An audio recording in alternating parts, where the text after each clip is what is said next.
হ্যাঁ ভাই, সমস্যা নাই, আমি দেখতেছি। হ্যাঁ, আপনার মাল তো চলে গেছে অলরেডি। কত কত টাকা? আপনি 5,000 টাকা দিলেই হবে। আচ্ছা, আপনার কোনো বাকি দেখতেছি।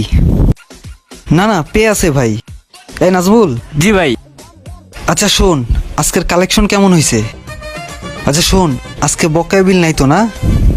না না ভাই, কোনো বকেয়া বিল নাই, যেটা যেটা বলছেন ওইটা ওইটা সেল করে দিছি।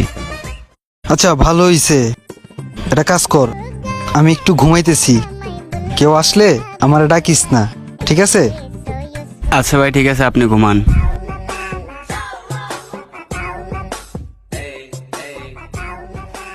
নাজমুল ভাই। জি ভাই। আরে জসিম ভাই নাকি? জি ভাই, কি অবস্থা আপনার, ভালো আছেন? জি ভাই, আলহামদুলিল্লাহ ভালো আছি। তো আপনি কি মনে করে আসলেন? জি ভাই, বসের কাছে আসলাম, বস তো ঘুমাইতেছে। হ ভাই, ঘুমাইতেছে। বস তো আমাকে ডাকতে না করছে।